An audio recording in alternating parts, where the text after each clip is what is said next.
ನಮ್ಮ ಜೊತೆ ರಾಜು ಅವರಿದ್ದಾರೆ, ನಾನು ಅವ್ರನ್ನೇ ಮಾತನಾಡಿಸ್ತಾ ಹೋಗ್ತೀನಿ. ಈಗ ಬರುವಂತಹ ಜೇನುತುಪ್ಪ ಏನೇ ಆಗಿರ್ಬೋದು ಎಲ್ಲಾನು ಕೂಡ ಅಡಲ್ಟ್ರೇಟೆಡ್ ಇರುತ್ತೆ, ಹಾಗೆ ಪ್ರಿಸರ್ವೇಟಿವ್ ಇರುತ್ತೆ, ಸ್ವಲ್ಪ ಕೆಮಿಕಲ್ಸ್ನ ಕೂಡ ಯೂಸ್ ಮಾಡಿರ್ತಾರೆ. ಇಲ್ಲಿ ಕಂಪ್ಲೀಟ್ ಆರ್ಗ್ಯಾನಿಕ್ ಅಂತ ಗೊತ್ತಾಗ್ತಿದೆ. ನಾವು ಇಲ್ಲಿ ಹನಿ ಬೀಸ್ನ ಕೂಡ ಜೇನ್ನ ಕೂಡ ನೋಡ್ಬೋದು, ಅವರು ಹೇಗೆಲ್ಲ ಮಾಡಿದ್ದಾರೆ ಇದನ್ನು, ಜೇನ್ಗಳು ಹೇಗಿದ್ ಅದ್ರ ಬಗ್ಗೆ ನಾವಿಲ್ಲಿ ಅವ್ರ ಹತ್ರನೇ ಮಾತನಾಡಿಸ್ತಾ ಹೋಗೋಣ.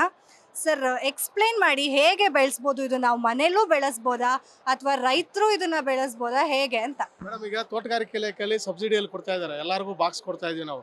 ಅವರು ತೋಟದಲ್ಲಿಟ್ಟರೆ ಜೇನುತುಪ್ಪನೂ ಬರುತ್ತೆ, ಪಾಲಿನೇಷನ್ ಆಗುತ್ತೆ, ಅವ್ರಿಗೆ ಈಲ್ಡ್ ಜಾಸ್ತಿ ಆಗುತ್ತೆ.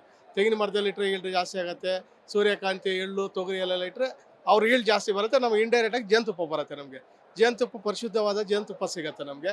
ಅದರಿಂದ ಒಳ್ಳೆ ಜೇನುತುಪ್ಪನೂ ಸಿಗುತ್ತೆ, ರೈತರಿಗೆ ಒಳ್ಳೆ ಪಾಲಿನೇಷನ್ ಆಗುತ್ತೆ. ಏನು ಪ್ರೈಸ್ ಇದೆ ಅಂದ್ರೆ ಗೌರ್ಮೆಂಟ್ ಅವರೇ ಕೊಡ್ತಾ ಇರೋದ್ರಿಂದ?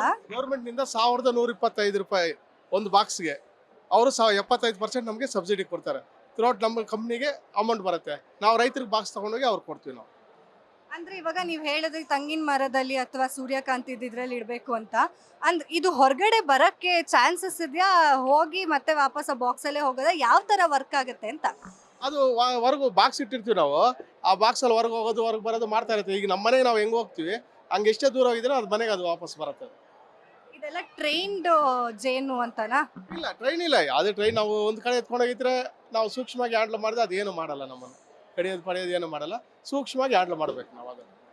ಇವಾಗ ಟಿಪ್ಸ್ ಕೊಡೋದಾದ್ರೆ ರೈತರಿಗೆ ಹೇಗೆ ಕೊಡ್ತೀರಾ ಸರ್? ಅಂದ್ರೆ ಇವಾಗ ಈ ತರ ಒಂದು 10 ಬಾಕ್ಸ್ ಇಟ್ಕೊಂಡಿದ್ರು ನಮ್ಮ ರೈತರು ಅಂತಂದ್ರೆ ಎಷ್ಟೆಲ್ಲ ಉಪಯೋಗಗಳಿದೆ ಅವ್ರಿಗೆ, ಹಾಗೆ ಯಾವ ರೀತಿ ಇದು ಕೂಡ ಒಂದು ಸಾಕಾಣಿಕೆ ಹೌದು, ಇದರಿಂದ ಕೂಡ ಲಾಭ ಇದೆ ಅಂತಾನು ಗೊತ್ತಿರೋ ವಿಷಯನೇ. ಸೊ ಏನ್ ಟಿಪ್ಸ್ ಕೊಡ್ತೀರಾ ರೈತರಿಗೆ? ಮೇಡಮ್, ರೈತರಿಗೆ ಬಾಕ್ಸ್ ತಗೊಂಡೋಗಿಟ್ರೆ ಪಾಲಿನೇಷನ್ ಆಗತ್ತೆ. ಪಾಲಿನೇಷನ್ ಆದ್ಮೇಲೆ ಜೇನುತುಪ್ಪನೂ ಬರುತ್ತೆ. ಅವ್ರ ಸ್ವಂತ ಅವ್ರ ಮನೇಲಿ ತೆಗೆದು ಜೇನುತುಪ್ಪ ಅವ್ರು ಯೂಸ್ ಮಾಡ್ಬೋದು. ಆ ಅಂಗಡಿಯಲ್ಲಿ ತೊಗೊಂಡ್ವಿ ಅದು ಕಲಬೆರಕೆ ಐತೆ, ಅದು ಇದು ಏನು ಬರಲ್ಲ. ಈಗ ನಮ್ದು ತೋಟದಲ್ಲಿ ನಾವು ಬಾಕ್ಸ್ ಇಟ್ಟಾಗ ನಮ್ಗೆ ಜೇನುತುಪ್ಪ ಬರುತ್ತೆ, ಪಾಲಿನೇಷನ್ ಆಗುತ್ತೆ. ಅದಕ್ಕಿಂತ ಇಂಪಾರ್ಟೆಂಟು ಪಾಲಿನೇಷನ್ ತರ ನಮಗೆ. ಈಗ ಒಂದು ತೆಂಗಿನ ಮರದಲ್ಲಿ 10 ಕಾಯಿ ಬಿಡ್ತಾ ಇರ್ತದೆ, ಜೇನು ಇಟ್ಟರೆ 20 ಕಾಯಿ ಬಿಡುತ್ತೆ. ಅವು ನಮ್ಗೆ ಪಾಲಿನೇಷನ್ಗೆ ಇಳುವರಿ ಜಾಸ್ತಿ, ಅದರಲ್ಲೂ ದುಡ್ಡು ಬಂತು, ಇದರಲ್ಲೂ ದುಡ್ಡು ಬಂತಲ್ಲ ನಮ್ಗೆ ಆ ಥರ. ಸರ್, ಈಗ ಈ ಜೇನು ಹುಳಗಳದು ನೀವು ಪ್ರೈಸಸ್ ಎಲ್ಲ ಹೇಳಿದ್ರಿ, ನಂಗೆ ಅರ್ಥ ಆಯ್ತು ನೀವು ಏನು ಹೇಳಿದ್ರಿ ಅಂತ ಹೇಳಿ. ಈಗ ಇದನ್ನ ಒಂದು ನಾವು ಆರ್ಗ್ಯಾನಿಕ್ ಆಗಿ ಮನೇಲೇ ತಯಾರಿಸಿ ಕೂಡ ಅದನ್ನ ಮಾರಾಟ ಮಾಡ್ಬೋದು ಬೇರೆ ಬೇರೆ ಕಡೆಗೆ ಅಂತ.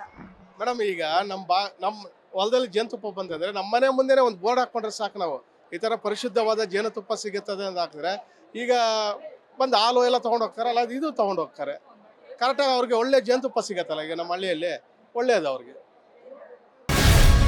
ಗ್ಯಾರಂಟಿ ನ್ಯೂಸ್, ಸುದ್ದಿ ಖಚಿತ, ನ್ಯಾಯ ನಿಶ್ಚಿತ.